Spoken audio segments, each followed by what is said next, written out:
If you think the story of Italy begins with Rome, you are dead wrong. The Romans didn't start the great civilization of Italy, they inherited it. For centuries, the entire peninsula was dominated by a wealthy, complex, and sometimes terrifying people called the Etruscans. They ruled Italy long before Julius Caesar or Nero or Caligula. They were there before the Punic Wars, before Romulus and Remus. The Etruscans were the OGs of the Mediterranean. But who were they? New discoveries like sealed tombs and subterranean pyramids are beginning to reveal the shocking details of this ancient society. Their untold story is the real beginning of Italy. Before Rome, the Etruscans. The Etruscans appeared in Italy around 900 BC with their own writing, metalwork techniques, and a taste for underground architecture. They built elaborate tombs, built huge trade networks, and left behind gorgeous artwork. And you know what else the Etruscans left behind? Almost no coherent historical record. So everything we know is from what archaeologists have been able to piece together. Rome absorbed these people completely by the 1st century BC, taking credit for half their achievements and leaving their language to die untranslated on pottery shards. But the most important thing to know is that without the Etruscans, Rome wouldn't have existed. About 2,900 years ago, the Etruscans rose from the volcanic soils of central Italy in what we now call Tuscany, Umbria, and northern Lazio. They instantly got to work building fortified cities and pyramids. They also established a maritime trade network that rivaled the Greeks and Phoenicians. At their height, around 750 to 500 BC, the Etruscans controlled nearly the entire Italian peninsula, and they may have kept control over the peninsula if not for one scrappy little village by the Tiber River who had dreams of empire. Now, the Etruscan language remains only partly understood. Their histories are lost, and their monuments lie buried beneath layers of Roman, medieval, and Renaissance cities. What survives are mysterious underground pyramids and fragments like bronze mirrors, painted tombs, funeral beds, and haunting inscriptions that we don't understand. Reminders from the underworld that the Etruscans were here first. Godfathers of Rome. To call the Etruscans Rome's cultural ancestors is an understatement. They weren't just an influence, they were the template. Gladiatorial combat, funerary rituals, hydraulic engineering, and sewer systems all came from the Etruscans. The Romans merely borrowed all of these things for their own civilization. But the Romans weren't the ones who came up with gladiator fights. It was the Etruscans. Even the Roman alphabet itself, the very tool of Latin poetry and imperial edicts, was adopted from Etruscan intermediaries who had earlier adapted it from the Greek. So basically, the Romans didn't even come up with their own language. They borrowed it and kept it. They also kept a lot of Etruscan practices. Well into Rome's imperial period, they maintained something called the Etrusca disciplina, or Etruscan knowledge. It was the comprehensive body of sacred, religious, and technical knowledge of the Etruscan civilization. It wasn't a set of moral laws or theological doctrines in the modern sense, but a detailed, divinely revealed instruction manual for predicting, understanding, and placating the will of the gods. Super important stuff when you were starting an empire. It was kind of like an inherited priesthood that Roman officials consulted during times of crisis, like when the Gauls from the west came knocking and Caesar himself went to the Etrusca disciplina to get a second opinion on what to do. Only certain people had this knowledge, and the Romans allowed it and used it. And one more thing. This is a great fun fact, so be sure to remember and bring it up to anyone who will listen. The word person, that label we use to describe ourselves, likely comes from Persu. And what is Persu? Just the name given to a terrifying masked figure from Etruscan funerary art. Persu was part executioner, part priest, all terrifying. No one really knows what Persu's purpose was, but he shows up wherever there's death. So I think it's safe to say he was scary. His name also likely morphed into the word person. And yes, it is weird. Thanks for asking. Most of what we know about Etruscan art and architecture comes from their obsession with death. But don't misunderstand me, they weren't morbid. It's more like they were meticulous in their preparation for death, much like the Egyptians. Their tombs were not dark places of sorrow, but radiant reflections of life. They painted scenes of banquets, music, wrestling, and dancing inside their tombs. The Etruscans weren't busy mourning what was lost because they were too busy trying to recreate what was loved. That's nice, right? If the Greeks imagined the afterlife as shadow and silence past the river Styx, the Etruscans imagined it as an eternal festival with better lighting. They celebrated death just as they celebrated life, and it shows in the archaeological remains. Early on in their civilization, the Etruscans cremated their dead and placed the ashes inside hut urns. Civilizations all over the world used urns to bury the dead, either their ashes or their bones. But in almost every case, the urns were just urns. Not in the Etruscan world. Their hut urns were miniature ceramic replicas of their Iron Age homes. And because of this, the urns give scientists their clearest window into how the living actually lived. The Etruscans basically buried themselves in miniature dollhouses. I'm talking about domestic architecture immortalized in clay, complete with a smoke hole for the gods to peek in. The Etruscans truly were unique in everything they did, which might be why the Romans were so hell-bent on stealing their culture. I mean, absorbing their culture. As Etruscan wealth and ambition grew, so did their tombs. The Golden Lady of Cerveteri. No site better captures the peak of Etruscan opulence than the Reggiolini Galassi tomb at Cerveteri. It's a stone house for the dead built around 650 BC. It may be for the deceased, but is still so glorious that it makes a modern mansion look like a tool shed. Constructed for a high-ranking woman, possibly a priestess or a noble, the tomb is a long stone corridor flanked by rooms, ending in a lavish burial chamber that seems more like a treasury than a grave. The Golden Lady of Cerveteri, as she's commonly known, was sent into eternity with a four-wheeled bronze-covered carriage, silver goblets, gold bracelets, amber beads, and an oversized golden fibula. Kind of weird, but also awesome. And to be honest, it's the kind of treasure you'd expect in an emperor's tomb. Who was this lady? Around her bronze bed stood 33 tiny figurines made of bucero, a jet-black ceramic that was all the rage to the Etruscans. This woman was so dang important that she had her own personal mourners to cry for her until the end of time. May we all be so lucky! Today, the treasures of this woman's tomb reside in the Vatican museums, where they outshine many Roman artifacts that came later. The Etruscans were nothing if not flamboyant in their farewells. The Etruscans came, saw, and birthed a glorious civilization, all in a surprisingly short time. They started in 900 BC and were at their highest heights by 700. That's got to be some kind of record. The next 600 years were rough. Loss after loss, territories shrinking smaller and smaller, until in the 1st century BC, the Etruscans ceased to exist. They weren't beaten in battle like the Carthaginians across the sea. They were absorbed into the Roman juggernaut. Their people weren't wiped out, just forced to assimilate into Roman society. Their language faded, their temples crumbled, their names disappeared, and any part of their civilization that Rome idolized, they adopted, changed a little, and called it their own. And this is why the fingerprints of the Etruscans are everywhere, from the architecture of the Capitoline Hill to the layout of early Roman homes. Rome was built on the back of the Etruscan culture. You could compare it to what happened to Athens and Greece. Athens was the original city-state, but Greece as a nation ultimately took over all the city-states, including Sparta, Rhodes, and Crete. Athens didn't crumble, it grew stronger, and the Etruscans didn't disappear, they just put on togas. The tombs of the Etruscans.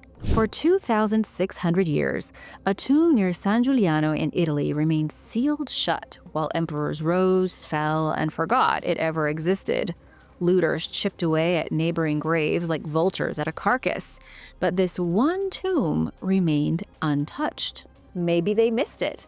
Maybe they thought it was already looted. Either way, the grave robbers forgot all about it, and the tomb remained sealed until modern archaeologists cracked it open. What they found inside is a time capsule from the age of the Etruscans, a culture so influential the Romans stole half their personality from them. You know, kind of like your college roommate did to you. Inside the tomb were 4 people stretched out on stone-carved beds like guests who'd overstayed a dinner party by 2.5 millennia. Surrounding them were over 100 grave goods, perfectly preserved. This is unprecedented. 100 pristine artifacts from the Etruscan era is a jackpot of biblical proportions, which is probably why this discovery has made global headlines. Weapons, pottery, bronze ornaments, delicate silver spools for hair, all tucked in this tomb since before Jesus. Some discoveries are a fluke or even an accident, but this was neither.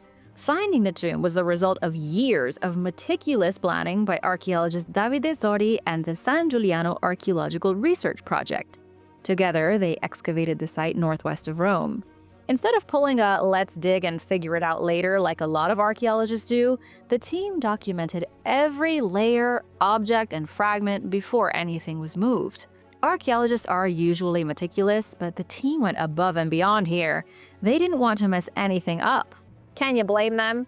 It was the archaeological equivalent of performing open-heart surgery. Within the tomb were beds made of rock. And if that sounds a little too domestic for you and also a little uncomfortable, it's because that was the way they designed it. Etruscan funerary architecture often mimicked the home. They knew that even in death, you need a place to crash. At San Giuliano, the carved beds, benches, and wall niches seemed decorative, but were really symbolic layouts for the afterlife's Airbnb. They were cozy nooks where the dead would lounge in the afterlife. Their tombs were designed to be comfortable hangout zones. That way, when a dead person awoke in the next realm, they could chill out for a while and get used to being a ghost. Seems reasonable to me. The contents of the tomb were also there to cater to the recently deceased. Archaeologists found ceramics for food and drink, tools for repairs, ornaments for being stylish, and weapons for self-defense. Everything in the tomb was practical. Whoever was buried here had all the supplies they needed to rest, recover, and fight back, plus all their favorite snacks. The tomb was found in the hilltop town of San Giuliano, and this place is part of the larger rocky necropolis of San Giuliano, which was in the heart of the region once known as Etruria, the homeland of the Etruscans. This was no random spot. Long before Rome existed, the Etruscans chose this perfect, defensible location to build a thriving trade hub. Etruscan cities like this one were the true centers of power, bustling with activity, trading goods, and groundbreaking ideas across the entire Mediterranean. They had a unique, untranslated language, deeply complex rituals, and a cultural influence that literally shaped the Romans who eventually conquered them. But then they simply vanished. That's why the discovery unearthed here is so important. The excavation was only Act 1. Now the real story begins. Thanks to a door that remained miraculously sealed when all others were plundered, researchers haven't just found a tomb, they have found a complete microcosm of an ancient world. Inside were 4 individuals, and their bones are headed straight to the lab. Scientists will use isotopic and genetic tools to extract their life stories. Were they a family? Were they local elites or newly arrived traders? Did they eat like peasants or kings? Every answer will reveal a piece of the puzzle about identity, kinship, and daily life in this powerful lost culture. Meanwhile, the artifacts are giving up their secrets. This is where history becomes a detective story. Something as simple as the clay used in a pot can be analyzed to map an entire ancient trading network. A tiny chip in a bronze blade can reveal the brutal secrets of daily life or daily death. Even the specific way the objects were laid out in the tomb can show us details about social hierarchy or a highly organized funeral ritual. Every single detail is important. Our hope is to finally understand who these 4 people were, what their role was in a society that helped shape Western civilization, and why this particular tomb was left untouched for millennia. And if you think a sealed tomb is impressive, wait until you see the underground pyramid I've got in store for you next. But first, a quick shout out to our member, Scott A62. Thanks so much, Scott. If you are new here, be sure to check out our membership program. The underground pyramid. In the heart of Orvieto, Italy, a hilltop town famous for its cathedral and its white wine, archaeologists stumbled across something that no one had ordered. No one had even known it was there. They found a set of underground, hand-carved stone pyramids hidden beneath a wine cellar. Not only are these underground pyramids that predate Rome, but they were hiding under someone's wine cellar.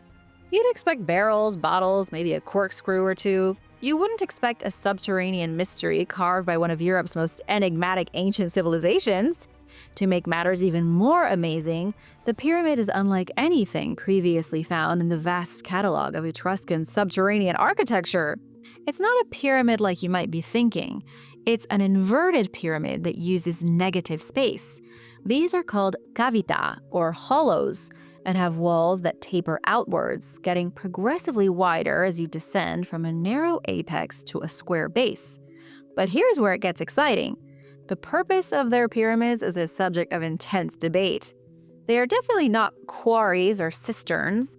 Leading theories suggest they were elaborate religious sanctuaries, possibly connected to the Etruscan underworld. Or, just highly unusual tombs, like the Egyptians. Have you ever heard of the Etruscan Pyramid of Bomarzo? To make things even more confusing, it's also known as a rock-cut altar, but it's often referred to as an Etruscan pyramid. This dates back to the 7th century BC and is nothing short of amazing. It was rediscovered by accident in 2008 when local resident Salvatore Foschi brushed aside some moss and found an altar. Turns out, it is a huge megalith. It stands about 33 to 53 feet tall. This enormous pyramid has been hiding out on the slope of a deep canyon, and nobody had seen the dang thing in eons. Of course, there are no records describing it, but experts believe it was used to sacrifice animals. It's a known fact that Etruscan soothsayers practiced divination using the guts of sacrificed beasts, and they usually did it on sacred pyramids, some above ground and some buried underneath. One of the reasons this underground pyramid found in Orvieto is such a shock is that it doesn't match anything archaeologists thought they knew about Etruscan architecture. Until this discovery, no Etruscan pyramids had ever been found with this specific upward tapering form, almost like a pyramid in reverse. It's totally weird, totally unique, and totally Etruscan. Excavating the pyramid was not easy. Much of the interior was packed with fill material from ancient times, possibly as a sealing ritual. Maybe the pyramid was filled with debris to keep it a secret on purpose. Either way, it was a nightmare to excavate since it was filled with so much dirt.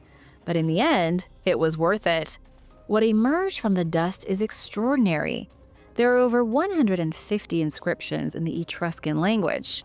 It's just too bad that no one can read those inscriptions. At least not yet anyway, but I know experts are working on it, especially now that they have more examples. And if all that isn't enough, the medieval layer above the pyramid had at some point been repurposed into a columbarium. You may not know what a columbarium is because it's 2025, but it was a chamber for raising pigeons.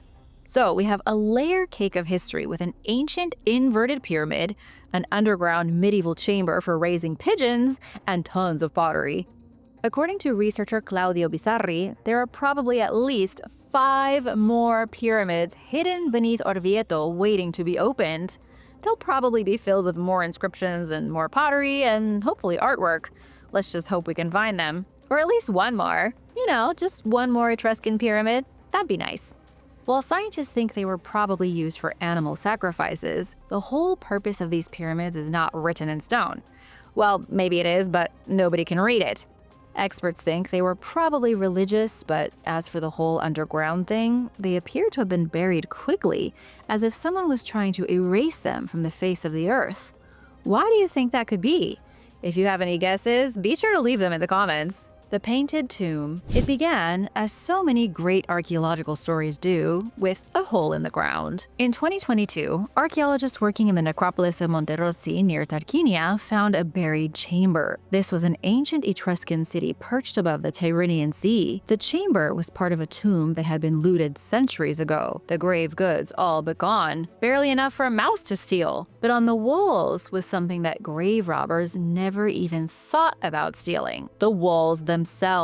3 walls, painted 2,500 years ago, still pulsed with color and life. Archaeologists were gobsmacked by the dancers mid-twirl, musicians in the act of playing, and what looked like a divine Etruscan metal workshop. All of these scenes were painted on stone, somehow still colorful after all of these years. In a land where Etruscan artifacts are buried like forgotten mines, this was the discovery of the decade. It was the first newly discovered painted tomb with a full figurative frieze discovered in years. Painted around the 5th century BC, the tomb is a masterpiece of Etruscan funerary art and a time capsule of the culture's soul. On the left wall, 2 men and 2 women dance around a flutist clad in a flowing robe. Their arms curve, their garments ripple, and the rhythm of life is palpable even through the ages of the painting. You'd expect a grim death ritual to be painted inside a tomb, but like I said, the Etruscans celebrated death. It wasn't scary. You spent your life preparing for it. This is the kind of joyous artwork found in many of their painted tombs, because to the Etruscans, the afterlife was an extension of the world they already knew. They figured if this life was all about dancing, music, love, and storytelling, then so was the next life, but even better. On the wall across from the dancers and the flutist, 2 young men and a woman are framed in a strangely serene image. They look like they might be mourners, maybe even household spirits, or perhaps one of the figures is the owner of the tomb, immortalized on the wall of their own burial place. Pretty cool, right? But it's the 3rd wall that steals the show. The wall on the right side of the tomb shows a metal workshop. To a modern eye, it might suggest industry, or perhaps that the owner of the tomb was a metalsmith. To the Etruscans, the scene had a slightly different meaning. Central to Etruscan myth was the god Sethlans, lord of fire, smithing, and transformation. Where the Greeks had Hephaestus and the Romans had Vulcan, the Etruscans had Sethlans. He was the maker of weapons, tools, and divine mechanisms. A forge painted in a tomb was something sacred, like an homage to the gods. It was the dead's way of saying, "Hey Sethlans, keep the forge warm, I'm on my way." For 2 long years, archaeologists worked in secret to stabilize, restore, and document every inch of painted plaster in this tomb. One wall had tragically collapsed, so we'll never know what the 4th painting was. But that's okay, because the surviving friezes are among the most impressive ever found. Even without the 4th image, this is the Etruscan version of finding the Mona Lisa, the Last Supper, and Virgin of the Rocks in the same vault. As restoration began, Superintendent Margarita Eichberg marveled at the elegance of the lines and detail visible even in the first stages of cleaning.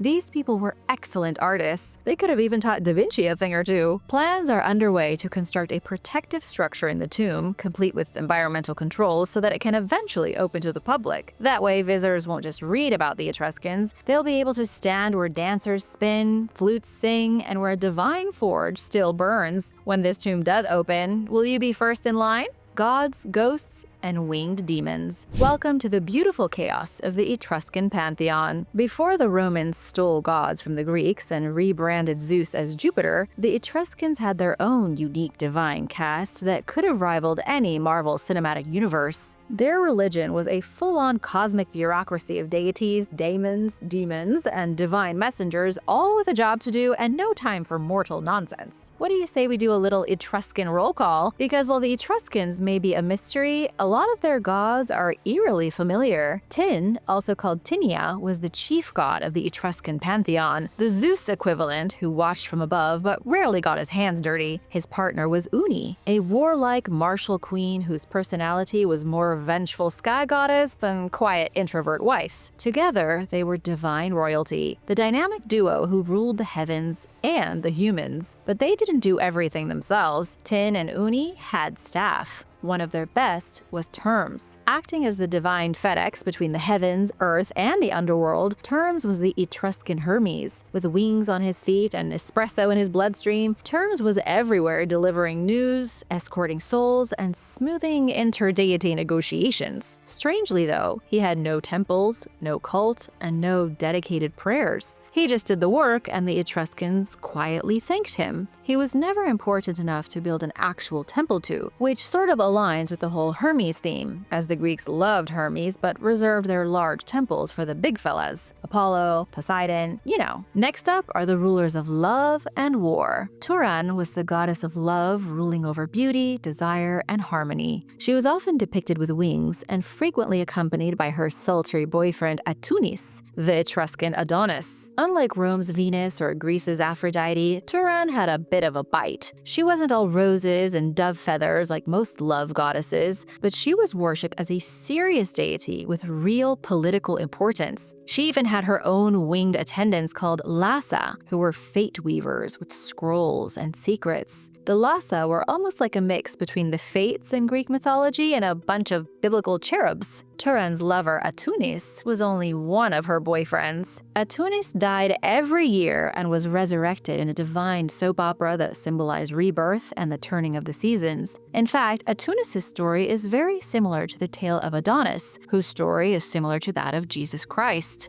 All three incorporate death, resurrection, and the changing of seasons. Coincidence? Or could this be the real origin story of Christ? Could Jesus' story go back to the Etruscans? In any case, to keep her love life spicy, Turan's favorite consort was Laren, god of war. Apparently, neither minded participating in a divine love triangle. Now for the death gods. The Etruscans didn't picture death as a man in a robe with a scythe. They had no grim reaper, but they did have Vance, a winged woman who lit your way to the underworld with a torch. She was every person's guide to eternity. Death's friend was Karu, a monstrous ferryman with green skin, a vulture beak, and a hammer that he wasn't afraid to use if you didn't pay your fare. Karu was basically Charon from Greek myth, ferrying people across the river that divided the land of the dead and the land of the living. It's almost the exact same god. But wait a second. Perhaps the strangest figure in Etruscan religion wasn't even a god at all, but a divine prophet. His name was Tages, and he was a baby who supposedly sprang fully formed and speaking in riddles from a freshly plowed field near the Etruscan city of Tarquinia. Tages skipped walking, babbling, and sucking his thumb. He went straight to preaching, seeing the future, and doing other prophetic things that genius babies do. Remember earlier I told you about the Etrusca Disciplina? It was one of the few things that survived from the Etruscan world and the Roman world. Well, guess who was involved? That's right, the genius demigod baby. Tages laid out the religious laws of an entire civilization, sort of like Moses with the 10 Commandments. But the baby's teachings weren't written on 2 stone slabs and stuffed in a magic ark that could melt your face. Tages' religious laws became the Etrusca Disciplina, the holy manual consulted by priests, soothsayers, and shamans anytime there was an omen to interpret. Imagine a baby giving you the 10 Commandments and zoning regulations. The Etruscans didn't seem to mind. And unfortunately, this is sort of where the knowledge train ends. Historians, archaeologists, myth lovers, no one has full stories for these deities. There was no Etruscan Homer to write epic fables still talked about today. Their myths, while most experts agree were probably rich and colorful and exciting, are unknown. They worshipped gods with wings, gods with hammers, those who appeared from plowed fields, and gods who could tell you your future in thunderclaps. But the actual stories behind these gods are locked. And you know what they're locked behind? The seemingly undecipherable Etruscan language. No one knows the myths because they can't read the stories. But people are working on it. Researchers are hard at work trying to crack the code on the Etruscan language once and for all. Cracking the code of the Etruscans. In the Mugello Valley, northeast of Florence, beneath centuries of shifting earth and forgotten rituals, archaeologists uncovered something really heavy. A 4-foot-tall, 500-pound sandstone stele emerged from the ruins of an ancient Etruscan sanctuary at Poggiocola. Etched into its surface were 70 legible characters, arranged with a deliberate hand. These characters included punctuation marks, sentence structure, and real grammar. In other words, a long-dead civilization just cleared its throat. This sandstone stele could turn out to be the Etruscan version of the Rosetta Stone. For over 2 millennia, the Etruscans have taunted us with silence. Their artwork, cities, and engineering can be found all across Italy, but their language remains stubbornly undeciphered. Experts know it came before Latin, but no one can read it. This stele could change that. Decoding a lost civilization. Most known Etruscan writing comes from funerary inscriptions, things like names and titles scrawled on tomb walls. Tombstones and urns often bear inscriptions too, probably offering details of those buried inside. But again, no one can read the words. What makes this sandstone stele so incredible is that it's not in a tomb. It's not a gravestone, but a public marker that was positioned in front of a temple for everyone to read. According to Gregory Warden, the lead excavator and investigator of the Mugello Valley Archaeological Project, this is the longest non-funerary Etruscan inscription ever discovered. That alone makes it extraordinary. The stele dates from the late Archaic period, around 525 BC. It was a time when Etruscan religion was booming, cities were flourishing, and cultural identities were being carved in stone. It was also at the tail end of the Etruscan Golden Age. After 500 BC, things turned sour with their Roman neighbors. Etruscan expert Jean McIntosh Turfa noted that this kind of inscription is rare because the Etruscans preferred more fragile materials. They usually wrote in linen books, on wax tablets, or on perishable scrolls. You know, things that fire, time, and conquest erased long ago. Finding a massive stone slab with formal writing is a needle in a haystack, where the hay has already been burned. Even more intriguing, the stele had been repurposed, built into the foundations of a later temple. First, it stood as a signpost, then it was used as nothing more than a brick in a new building's base, which suggests a transition, perhaps a shift in political or religious order. Perhaps old beliefs fell to the wayside and got entombed under new architecture. But that's just a guess. Until the words can be deciphered, no one will know what happened here 2,500 years ago. And deciphering the words has proven harder than anticipated. This discovery happened in 2016, so it's been almost 10 whole years and scientists still haven't deciphered it. They've done high-resolution imaging testing, used AI, compared patterns, placed it side by side with other Etruscan texts, and yet nothing has come of it. The Etruscan language is still locked. The truth is, humans have cracked harder codes. Linear B gave up its secrets in the 1950s. Egyptian hieroglyphs fell to the Rosetta Stone, but Etruscan remains elusive because there is no Rosetta Stone to use. There's no bilingual cheat sheet. This block is a full paragraph of Etruscan text, but there's nothing to compare it to. Without some bilingual text like something written in Etruscan and in Egyptian hieroglyphs, it's like staring at the patterns on a hotel carpet. Is it a manifesto from the Etruscan priesthood? An offering formula for the destroyed temple? Or political decree?